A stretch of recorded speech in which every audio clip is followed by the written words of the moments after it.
Apart from its adult storytelling and combat, God of War is known for the way it works mythology into the mix. Here's how various mythologies intersect with the God of War universe, and how the franchise has changed them to meet its needs. The greatest mystery in the God of War universe, aside from what will happen next, is how Kratos' world was first created. Both Norse and Greek mythologies exist in the world, including their competing creation myths. In an interview with GameSpot, Cory Barlog of Santa Monica Studio explained that belief systems in the world of God of War are only separated by geography. The 2018 release God of War uses a semi-mystical time frame of the pre-migration era in Norway, when the gods still walked the earth, which with some fanciful artistic license could easily account for the gaps between games. But this leaves us to question whether the entire world has a common origin or whether different regions were created by distinct supernatural forces. While this is an intriguing question that would likely entail a complicated answer, it does not appear to be a priority for the franchise, and it is ultimately non-essential to the narrative integrity of both eras.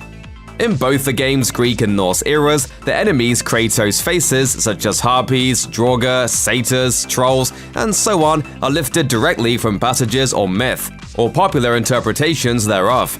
As a result, Kratos' enemies require little to no creative license to be compelling foes.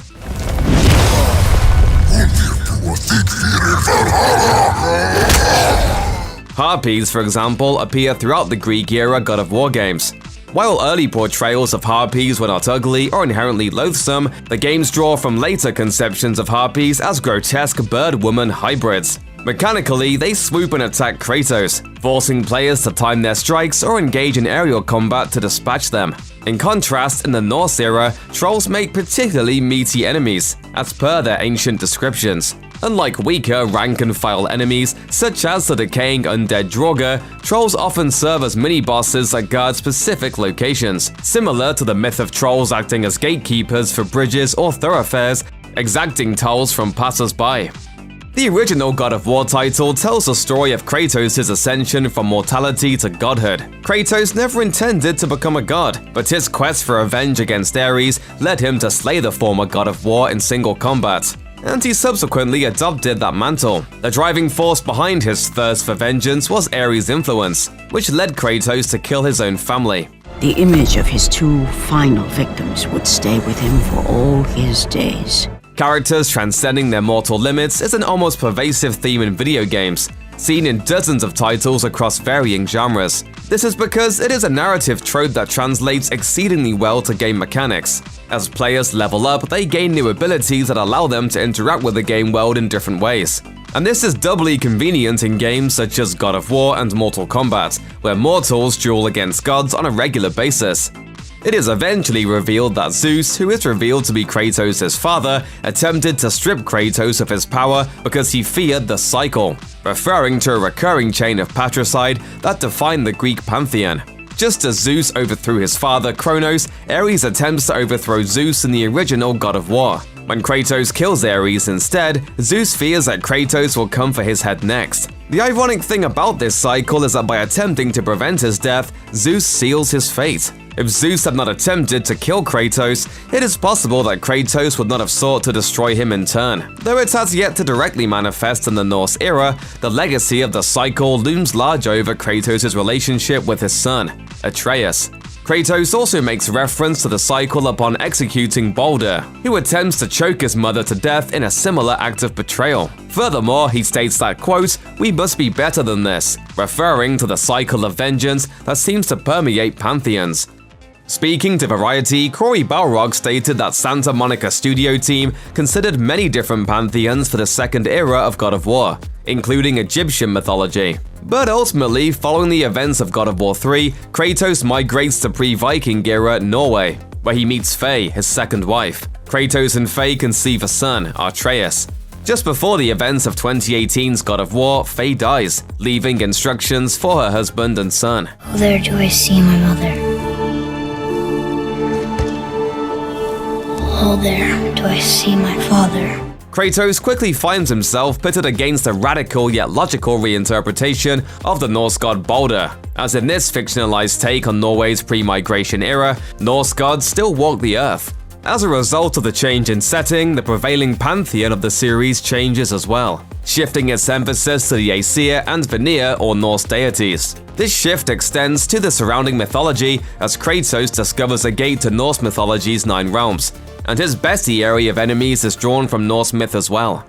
Generally, God of War prefers to make up its own legendary weaponry and equipment for Kratos, rather than pulling specific examples from mythology. That said, many weapons refer to other myths and legends. In the Greek-era games, Kratos' signature weapons are the Blades of Chaos, 2 cleaver-like swords bound to his wrist by chains. These weapons are an invention of Santa Monica Studio, forged by Ares in the depths of the underworld, according to the game's lore. Kratos often pilfers weapons from defeated foes, however. For instance, after slaying Medusa, he severs her head and carries it with him, using its gaze to petrify enemies. Kratos also acquires the wax wings of Icarus and the Golden Fleece. In the Norse era, Kratos abandons his chained blades in favor of his late wife's Leviathan axe, which was forged by the dwarves Sindri and Brock. As in popular modern culture, dwarves were considered peerless smiths according to Norse myth. And fittingly, these feuding brothers serve as Kratos and Atreus' outfitters. She have a name? I don't know. Rude bastard ain't ever asked mine, so ain't ever asked hers. The Giants, or Jotnar, play a vital role in 2018's God of War, particularly Atreus' mother. Late in the game, it is revealed that Kratos' second wife, Faye, was secretly a giantess or Jotun, known as Laufey, the last guardian of Jotnar. In the game, Atreus explains that giants were a race, just like men in Asia, and that not all giants were giant in size. Unlike the Aesir, the giants were able to witness a full and accurate prophecy of the events of Ragnarok. Laufey is celebrated by Mimir later in the game, who states that she frequently frustrated the plans of the Aesir and brought aid to those who needed it. Given the series' grim depiction of deities, Laufey comes across as a heroic figure, even though Norse legends paint Jotun in an antagonistic light, citing them as the aggressors in the apocalyptic prophesied war known as Ragnarok. And that much is technically true, as the instructions Laufey gives Kratos end up catalyzing the end times. Norse mythology buffs will likely have a good idea about Atreus' true identity as they learn Laufey's name. For those unfamiliar, the game reveals that Atreus originally had a different name. My name on the wall. The giants called me Loki? According to classical Norse mythology, Loki was a god of fire and a trickster with numerous sorcerous powers, including the ability to change his appearance. He was a companion to both Odin and Thor, providing mischief and aid in near equal measure, though he is also frequently framed as the enemy of the Aesir, especially in modern times. One reason for this is Loki's culpability in the death of Baldur. In the traditional mythology, Loki goaded Baldur's twin brother, Hod, into throwing a shaft of mistletoe at Baldur, killing him.